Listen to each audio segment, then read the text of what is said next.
इस कार्यक्रम के प्रसारण पुण्यार्जक हैं श्री राजेंद्र प्रसाद जैन, श्रीमती ममता जैन, श्री प्रशांत जैन, श्रीमती दिव्या जैन, पारस जैन, श्री भरत जैन, श्रीमती सौम्या जैन एवं समस्त परिवार मुंबई। शरणम जत सुरिंदान दीसदे विलवो हरिहर बंभा दिया काले नय कवलिया जत्थ। ये काल के माध्यम से द्रव्य का, वस्तु का परिणमन निरंतर होता रहता है और चतुर्गति रूप संसार में संसारी प्राणी काल के माध्यम से ही परिणमन करता रहता है। निरंतर परिणमन करने की योग्यता उसके भीतर है और निमित्त की विवक्षा से काल द्रव्य के माध्यम से परिणमन होता है, ऐसा व्यवहार में आ जाता है। और तत् भवे किम शरणम, इस संसार में, भववर्ता संसार में क्या शरण है। जत सुरिंदानम अपि विलवो दृश्यते, जहाँ पर सुरेंद्र अर्थात देवेंद्र का भी विलय देखने में आता है।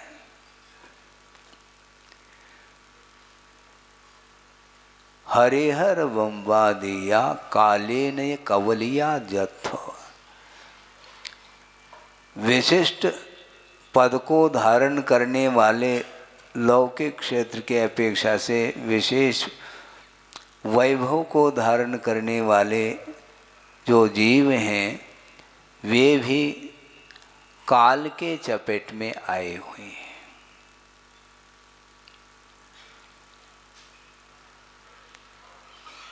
काल के माध्यम से वस्तु का जो परिणमन है, इस परिणमन को भगवान भी रोक नहीं पाएंगे, ये सिद्धांत है। हम और आपका रोकना कहाँ तक उचित है। अनंत शक्ति के धारक भगवान हुआ करते हैं, वे भी वस्तु के परिणमन को रोक नहीं पाएंगे, क्योंकि यदि वस्तु का परिणमन रुक जाएगा तो वस्तु का ही अभाव हो जाएगा। ऐसा होता नहीं। निरंतर वह पर्यायें उत्पन्न होती हैं, मिटती हैं, उत्पन्न होती हैं, मिटती हैं। ये पर्याय का स्वरूप है और स्वरूप का बोध जब तक नहीं होता तब तक जिजीविषा बनी रहती है। जीने की जो इच्छा है, तुम इच्छा क्यों करते हो? जब तक आयु है तो आयु कर्म के आश्रित जीवन चल रहा है और बीच में यदि कोई विशेष निमित्त मिल जाए तो वो उसका मरण बिफोर भी हो सकता है, इसमें कोई संदेह नहीं। हम मरण से आपको बचा नहीं पाएंगे, भगवान भी बचा नहीं सकते, क्योंकि जातस्य मरणम ध्रुवम ध्रुवम जन्म मृतस्य च तस्मात् हे मध्यम पांडव माँ अत्र शोचनीयम। यहाँ तुम क्यों विचार करते हो, क्यों शोक का अनुभव करते हो? जन्म जिसका हुआ है, निश्चित रूप से मरण के बिना जन्म होता नहीं और जन्म के बिना मृत्यु संभव नहीं है। और जन्म और मरण से ऊपर उठने के लिए ही ये सारी साधना है। शुद्ध अवस्था प्राप्त होने के बाद भी परिणमन रुकेगा नहीं तो महाराज फिर वहाँ सिद्ध परमेष्टि मोक्ष होने के बाद पुनः यहाँ पर आते हैं क्या? हम और आपके बीच में आएंगे नहीं, किंतु उनका परिणमन भी निरंतर बना रहता है। इसी का नाम वस्तु का स्वरूप है। स्वाभाविक पर्याय भी हमेशा बनी नहीं रहती। व्यंजन पर्याय के अपेक्षा से जो शुद्ध अवस्था है वह सादी अनंत पर्याय मानी जाती है। उस पर्याय की शुरुआत है और उसका अंत नहीं होगा, किंतु निरंतर उसमें भी नवीन नवीन पर्यायें तरंग की भांति उत्पन्न होती रहती और मिटती रहती है, किंतु नव नवीन सुख का संवेदन उन्हें प्राप्त होता रहता है। और वैभाविक पर्याय जो संसार दशा में है वो हमेशा उसमें भी परिणमन निरंतर होता रहता है। आप परिणमन को जान नहीं पाएंगे। स्थूल परिणमन तो दिखाई देता है, किंतु जो सूक्ष्म परिणमन है वह दृष्टिगत नहीं हो सकता। बालक है, नवजात शिशु है, उस बालक को बढ़ते हुए देखा आपने है? नहीं देखा, लेकिन परिणमन उसमें हो रहा है। प्रति पल प्रति समय उसमें परिणमन हो रहा है। वह बाल्य अवस्था धीरे धीरे धीरे किशोर अवस्था की ओर वह बढ़ रहा है बालक, किंतु निरंतर जो बढ़ रहा है वह बढ़ते हुए परिणति को हम और आप देख नहीं पाएंगे। कल भी आपके गोद में बालक था और आज भी है, कोई अंतर देखने को मिल रहा है क्या? नहीं मिल रहा है। फिर मिलेगा क्या? नहीं, अंतर कालांतर में वह जा करके वह पर्याय पकड़ में आती है। इसलिए संसारी प्राणी वस्तु के स्वरूप को समझ नहीं पा रहा है, इसलिए मरण से भीति उसको होती है और जीवन की इच्छा हमेशा बनी रहती है। आचार्य कहना चाहते हैं ये तुम इच्छा क्यों करते हो? इच्छा के द्वारा परिणमन थोड़ी होने वाला है। परिणमन स्वतंत्र है, वह किसी के अधीन नहीं है। और वर्तमान में आयु कर्म के अधीन आपका जीवन चल रहा है और एक दिन वह अस्त होगा जीवन का। इसलिए वस्तु के स्वरूप को समझने का प्रयास करिएगा। सागरोपम आयु जहाँ पर है, ऐसे जहाँ इंद्रादिक हैं, अहम इंद्र आदिक हैं, उनका भी जीवन का परिणमन प्रति समय हो रहा है। और जिस समय अंत होता है तो पर्याय परिवर्तित होती है, ऐसा स्थूल पर्याय के अपेक्षा से कथन करने में आता है। अभी भी इसी को बोलते आवीची मरणम। आवीची मरण का अर्थ वीची बोलते हैं तरंग। तरंग क्रम से वह मरण हो रहा है। एक एक आयु के जो निषेक हैं, पुंज हैं, वह निर्जरित हो रहे हैं। और निर्जरित होते होते होते अंतिम जब निषेक निर्जरित होता है उस समय इसका मरण हो गया, ऐसा कथन करने में आता है। आप जिस समय हंस रहे हैं उस समय भी आपके आयु के निषेक खिर रहे हैं, ये ध्यान रखो। हाँ, जिस समय आपका मन प्रफुल्लित है वह भी एक क्षण है, एक पर्याय है। हमेशा प्रफुल्लित अपने आप को पाना बहुत कठिन है। कुछ ही क्षण के लिए मान लो आप हंस रहे हैं, एक लिमिटेशन है। कब तक हंसोगे? दिन भर? संभव नहीं। कब तक रोएंगे? दिन भर? संभव नहीं। ये क्षण क्षण में ये परिणमन होता रहता है। कर्म के आश्रित ये सारे भाव उत्पन्न होते हैं और इसको रोकने वाला कोई भी नहीं। जत सुरेंद्रानमिपि विलवो दृश्यते, जहाँ पर सुरेंद्र का भी विलय देखने में आता है तो सामान्य व्यक्ति का विलय नहीं होगा क्या? होगा। फिर डरते क्यों? आप सर्प से डर रहे हैं, क्यों? सर्प से भीति नहीं, आपको मरण से भीति है, इसलिए सर्प से आपको भीति उत्पन्न हो रही है। व्याघ्र से भीति हो रही है, अजगर से भीति हो रही है, और कोई भी वन्य पशु से आपको भीति उत्पन्न होती है। उसके पीछे यही है तथ्य कि आपको मरण इष्ट नहीं है, जीवन इष्ट है। इसलिए वहाँ से आप भाग जाते हैं। तुम कहीं भी भागो, किंतु आयु कर्म के अधीन आपका जीवन चल रहा है। कितने भी आप सुरक्षित रहो, किंतु मरण अनिवार्य है। हम ताले में बंद हो जाएंगे, बंद हो जाओ, कोई बाधा नहीं। वहाँ पर भी परिणमन होगा, उसको रोकने वाला कोई भी नहीं है। फल जानते हैं, फल फ्रिज में रखा गया, क्यों? जल्दी से वह खराब ना हो और समय समय पर उसका हम सेवन कर सकें। कर लो आप। और उस फ्रिज में रखा गया उस फल को, और कब तक रखोगे? साल 2 साल रखोगे क्या? फ्रिज है महाराज, नहीं। उसमें भी परिणमन होगा, उसको रोका नहीं जा सकता।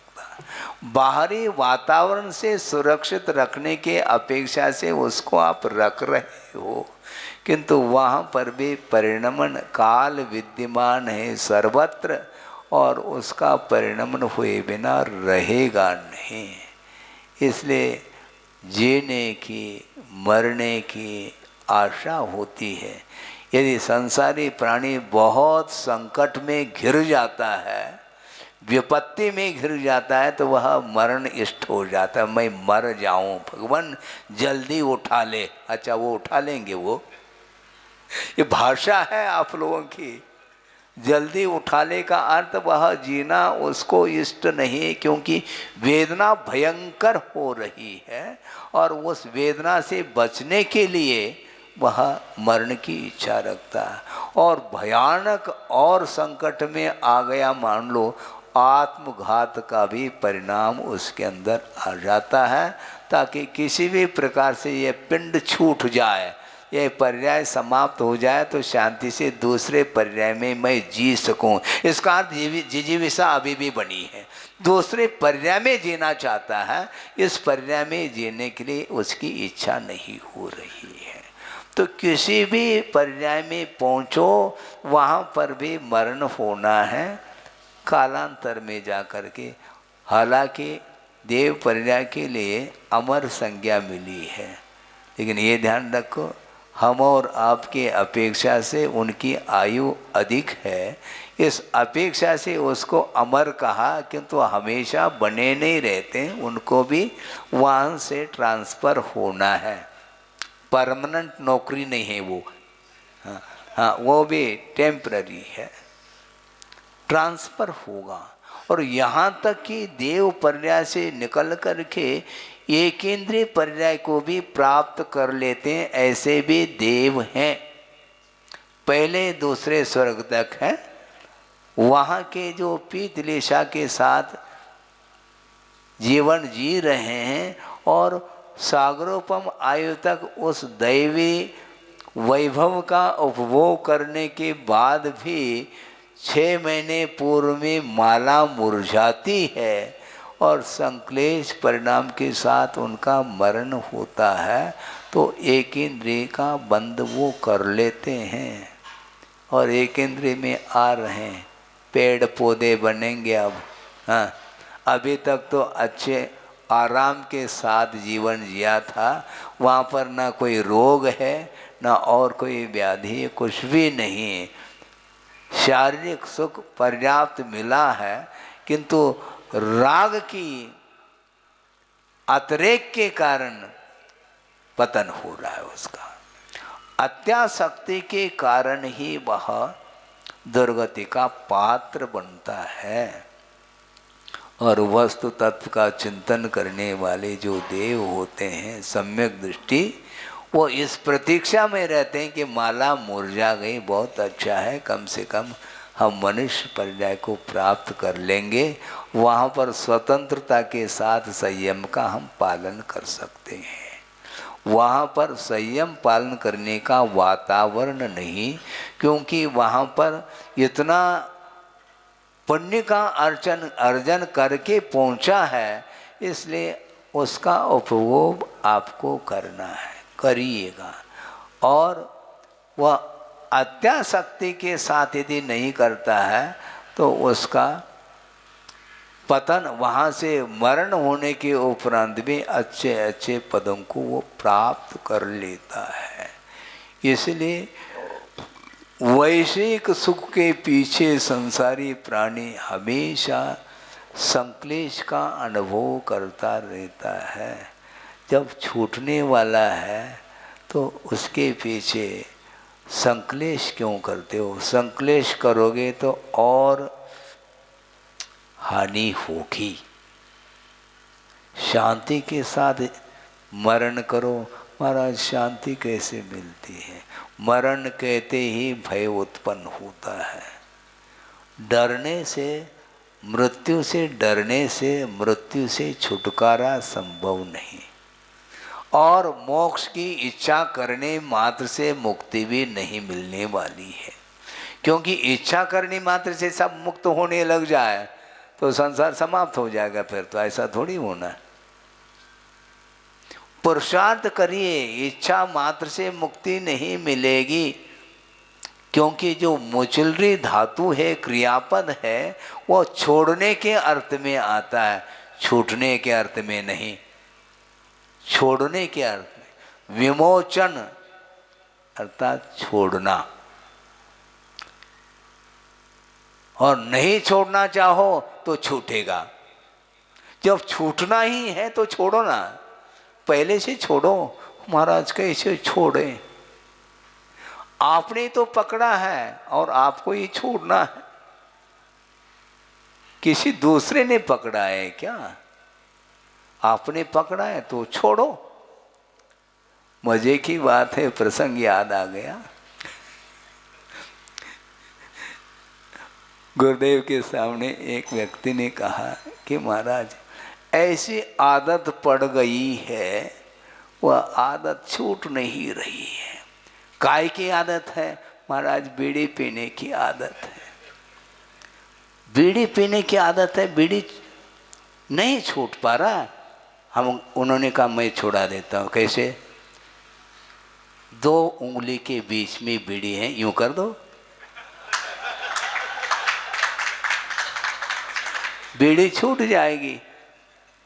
है? बीड़ी ने आपको पकड़ा है क्या आपने उसको पकड़ा है? ये बीड़ी की बात हो गई। इसी प्रकार बेड़ी, हाँ, घर कारागृह वनिता बेड़ी, बीड़ी नहीं बेड़ी। हाँ, बीड़ी तो बहुत जल्दी छूट सकता है, बेड़ी छूटना बहुत कठिन है। वनिता परिजन है, रखवार है। ये सब संसार है, ये जाल है। कैसे छूटेगा? अपने आप यदि कर्म बंद होता है तो वह छूट भी सकता है, किंतु बुद्धि पूर्वक कर्म को बांधा है तुमने, और बुद्धि पूर्वक ही होश हवास के साथ विशुद्धि के माध्यम से कर्म का क्षय किया जा सकता है। अपने आप ऑटोमेटिक जो है ना, कर्म का क्षय संभव नहीं है। कर्मों की निर्जरा करने के लिए तपसा निर्जरा च, तप के माध्यम से कर्मों की निर्जरा होती है, और तप के अभाव में भी कर्मों की निर्जरा जो होती है वह समय पर होती है। और उस निर्जरा से कोई भी मोक्ष मार्ग में हमारा कार्य सिद्ध होने वाला नहीं, क्योंकि वह ऑटोमेटिक, वह निर्जरा समय पर हो रही है, और उसके साथ साथ कर्म बंध की परंपरा भी जारी है। इसलिए संवर पूर्वक करो तप प्राणी, ऐसा कहा, मिले मुक्ति रानी। हाँ, संवर पूर्वक आश्रव को रोकते हुए यदि मान लो निर्जरा हो रही है तो वह निर्जरा ही मोक्ष मार्ग में सहायक सिद्ध होती है। हाँ, पक्की बात है। नहीं है तो वर्गज स्नानवत चलता ही रहता। वो उस निर्जरा से कोई भी प्रयोजन सिद्ध नहीं होता। इसलिए कर्म को रोकने का पुरुषार्थ करो। जिन परिणामों के माध्यम से कर्म का बंध अथवा आश्रव हो रहा है, उन परिणामों को रोकने का पुरुषार्थ करना, और वो जो परिणाम उत्पन्न हो रहे हैं जो संसार के लिए कारणभूत जो परिणाम उत्पन्न हो रहे हैं उनमें भी कुछ न कुछ निमित्त उपस्थित हो जाता है, उनको छोड़ने का पुरुषार्थ करो। हाँ, अपने आप कर्म बंद नहीं होता, कर्म बंद के लिए कोई न कोई परिणाम सामने आता है, उसको ले करके ही कर्म बंद होता है। सोचो विचार करो, बड़ा अजीब सा लगता है, आश्चर्य करते हैं, किंतु आश्चर्य करने की कोई आवश्यकता नहीं, कर्म का ऐसा ही स्वभाव है। कितने रानी थी रावण के पास है? 18,000। सोचो विचार करो। हाँ 16 सही है। हाँ, ये एक से तो बहुत बड़ी संख्या है। हाँ, 16,000 एक से एक सुंदर सुंदर रानी उपलब्ध होने के बाद भी उसकी दृष्टि पर स्त्री की ओर जा रही है। इसको बोलते हैं राग की चरम सीमा। इसीलिए उसका पतन होगा। और सीता का अपहरण कर रहा है, हैं? अब इसको क्या बोल, पागलपन नहीं है ये? पागलपन तो है, लेकिन होश हवास नहीं है उसके अंदर है। इसको क्या बोलते हैं? इसी को अज्ञात भाव बोला है आचार्यों ने। अज्ञात का अर्थ मुझे ज्ञात नहीं, इसका नाम अज्ञात, ऐसा नहीं। मदात प्रमादात वा अनवबुद्ध प्रवृत्ति अज्ञातम, ऐसा कहा। बिना सोच विचार किए उन्मत्तता के कारण संसारी प्राणी विषयों में डूब रहा है।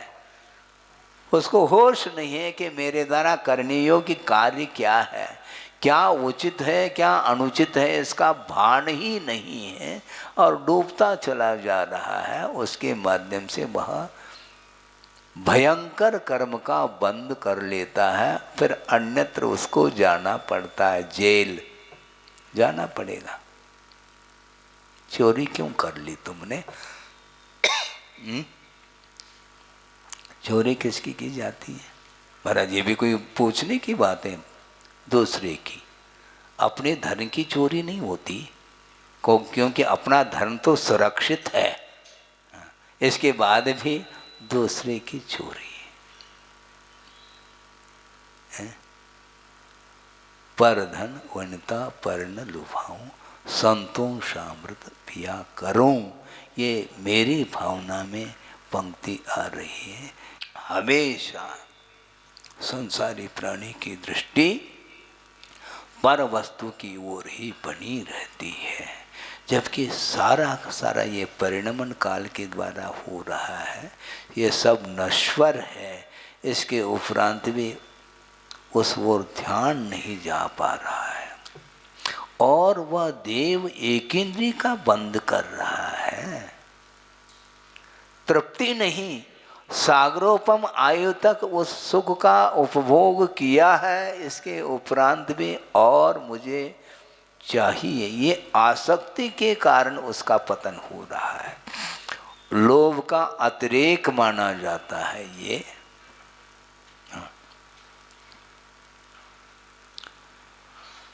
लाभात लोभो जायते, ऐसे भी कोई पंक्ति हमें पढ़ने को मिली। लाभ मिल रहा है और लोभ और बढ़ रहा है, और है? ये क्यों? तोल करके सब्जी वगैरह देते हैं और बिल्कुल तराजू बिल्कुल बराबर पाल ली है, इसके उपरांत भी दो और डाल दो। और क्यों? और डालना है तो पैसा दे दो ना, क्या बात हो गई? 1 किलो तुमने तोल लिया है, ऊपर से क्यों? ये नीचे से आजू बाजू से ऊपर से क्यों भाई? और चाहिए तो 2 किलो ले लो, इसमें क्या दिक्कत है? नहीं, फ्री में। फ्री है तो फ्री में है तो चले जाओ तुम फ्री में यहाँ से।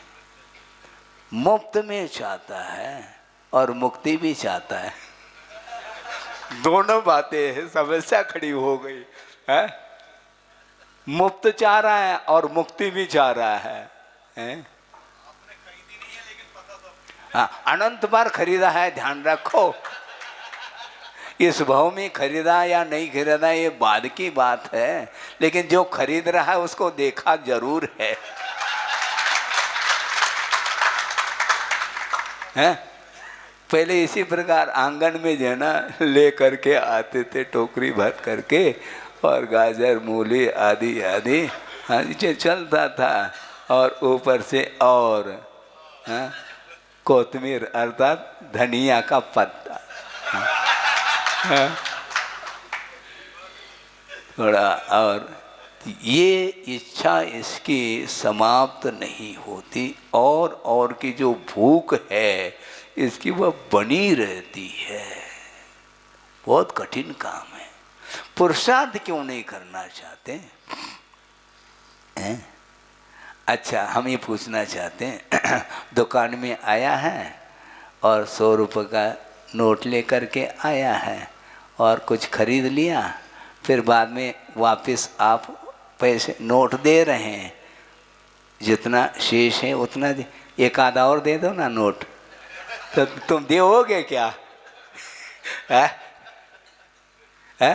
10 रुपये का माल खरीद लिया और 90 रुपये वापस कर रहे हैं, एक और 5 का नोट दे दो ना, बहुत सारे आपके पास है। नहीं, फिर वो क्यों देगा तुम्हारे लिए गाजर मूली? लेकिन होता ऐसा ही, स्वयं दूसरे को देना नहीं चाहता, लेना पसंद है इसको। ये सब हो रहा है क्या? नहीं महाराज, हो रहा है। आपने कहा आपने कैसा खरीदा तो है नहीं, क्यों नहीं खरीदा? सब खरीदते अनंत काल से वही करते आए हैं।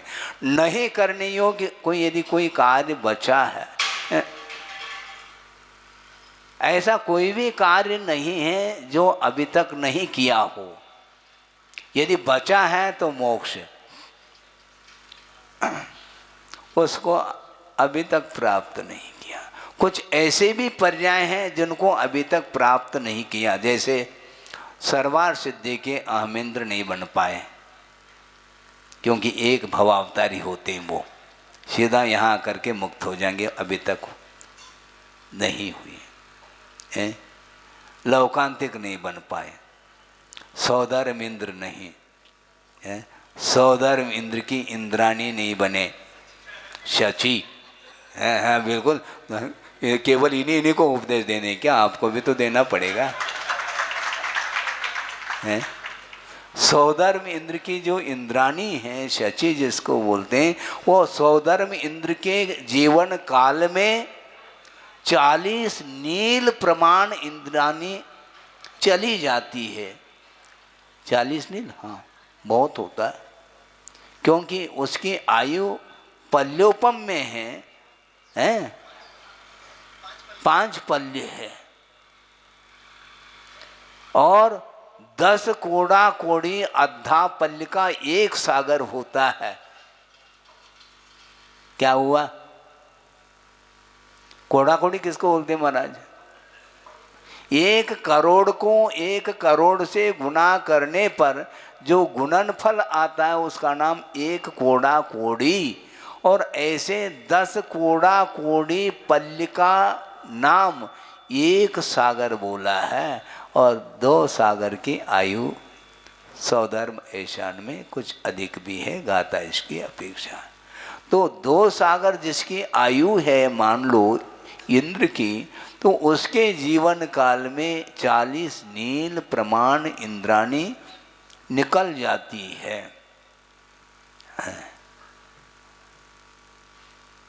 क्या हुआ? सोचो, विचार करो। तृप्ति नहीं, और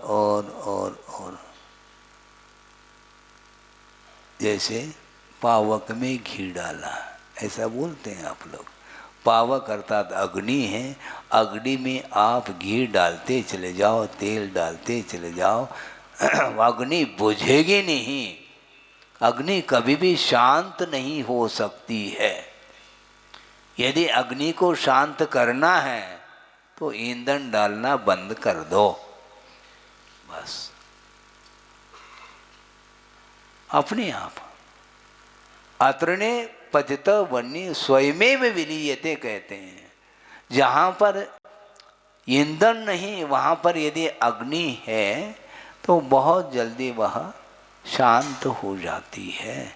उसी प्रकार ये ईंधन डालता चला जाता है, इसकी इच्छा समाप्त नहीं होती है, इसलिए परिणमन इस प्रकार होता चला जा रहा है। सागरोपम आयु तक उपभोग करने के उपरांत भी तृप्ति बिल्कुल नहीं, और यहाँ आने के उपरांत पुनः देव पर्याय को प्राप्त करने की इच्छा रखता है। इसको निदान बोलते हैं, भावी भोगाकांक्षा निदानम। इसका अर्थ क्या, थोड़ा सा खोल तो दे। भावी भोगाकांक्षा, भावी का अर्थ क्या, भविष्य। भविष्य का अर्थ क्या है, कल की इच्छा करना, ये भविष्य नहीं।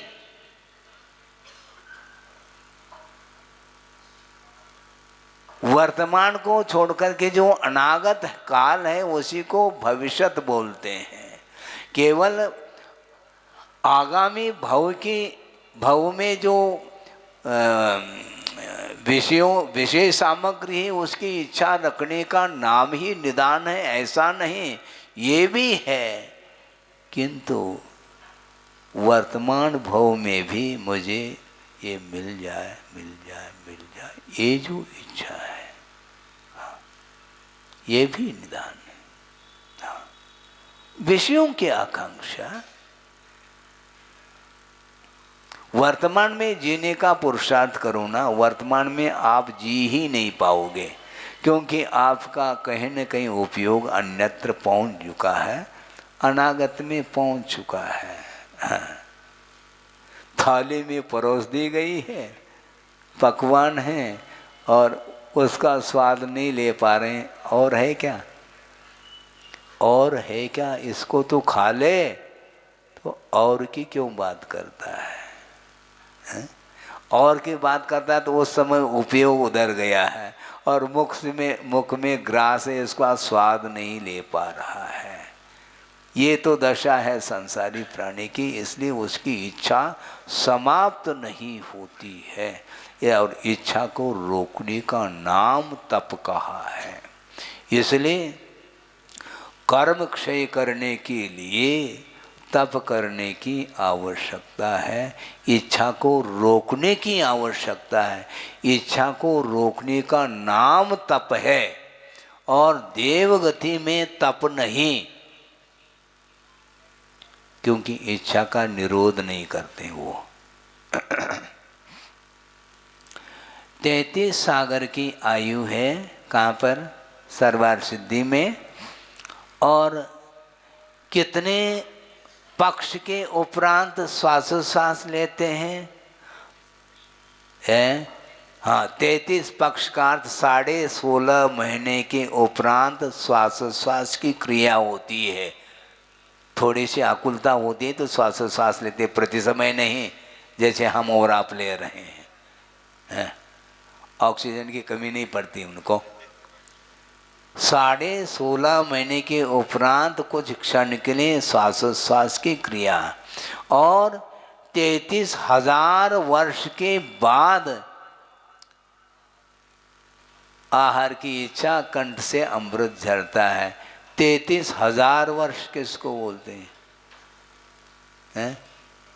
यहाँ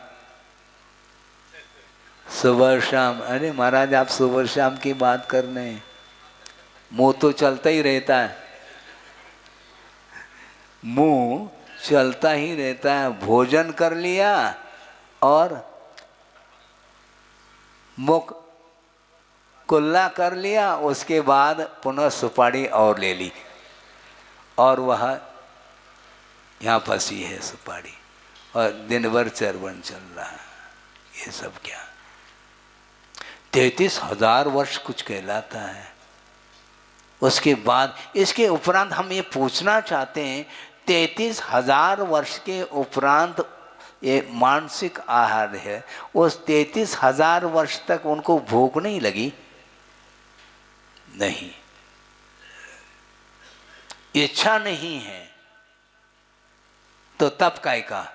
इच्छा हो और निरोध करे उसका नाम तप है, नहीं तो 33,000 वर्ष तक तप मानना पड़ेगा उनका, ऐसा संभव नहीं है। ध्यान रखो, इच्छा होने के उपरांत भी ग्रहण नहीं करने का जो भाव है उसका नाम तप है। इच्छा निरोध तप ऐसा कहा। हाँ, भोजन करके बैठ गए, हाँ, 2 घंटे तक भोजन का त्याग। अरे कि 2 घंटे तक भोजन अभी तो कर दो, बस डाइजेस्ट तो होने दो। इच्छा है नहीं, त्याग किस काम का है? त्याग किसको बोलते हैं? इच्छा का निरोध होना चाहिए। लेने की इच्छा हो, नहीं मुझे नहीं चाहिए। कई लोग परोसने के लिए आ गए, परोसने की बात कहता है बस बस। पहले कहेगी तो मुश्किल हो जाएगा, लौट जाएगा वो परोसने बिना परोसे। ये चलता है, नाटक चलता रहता है ये, बस बस बस बस है।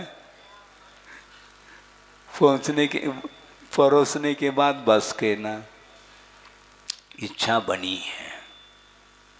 और भोजन करने के उपरांत भी उसकी इच्छा बनी रहती है, अभी नहीं तो कभी सही। भूख लगने के उपरांत मैं लेऊंगा, इसलिए उसका त्याग नहीं है। उत्तम त्याग बोलते किसको? इस प्रकार त्याग होने लग जाए तो 33 वर्ष तक त्याग हो गया भोजन का, है ऐसा मान लिया जाए, संभव नहीं। इसलिए उसको असंयमी कहा। 33 वर्ष के बाद भोजन कवलाहार भी नहीं, केवल कंठ से झड़ जाता है थोड़ा सा, अमृतधारा जैसे, बस। और पुनः 33,000 वर्ष तक कोई आवश्यकता नहीं।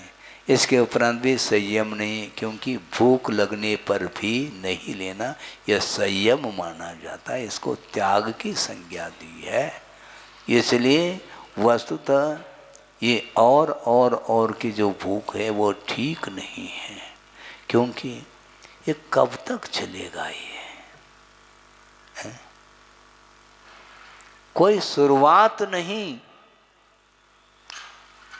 No beginning. और ऐसे भी जीव हैं एंडलेस, उसका अभाव नहीं होगा। अभव्य हमेशा बने रहेंगे संसार में, संसार से मुक्ति उन्हें नहीं मिलने वाली। चतुर्गति में परिभ्रमण कर ले ये अलग वस्तु है, किंतु संसार से मुक्ति नहीं। महाराज कैसा होगा उनका? कैसा क्या? ऐसा क्यों मत पूछो, तर्क से स्वभाव रहता दूर। ये स्वभाव है उनका। इस कार्यक्रम के प्रसारण पुण्यार्चक थे श्री राजेंद्र प्रसाद जैन, श्रीमती ममता जैन, श्री प्रशांत जैन, श्रीमती दिव्या जैन, पारस जैन, श्री भरत जैन, श्रीमती सौम्या जैन एवं समस्त परिवार, मुंबई।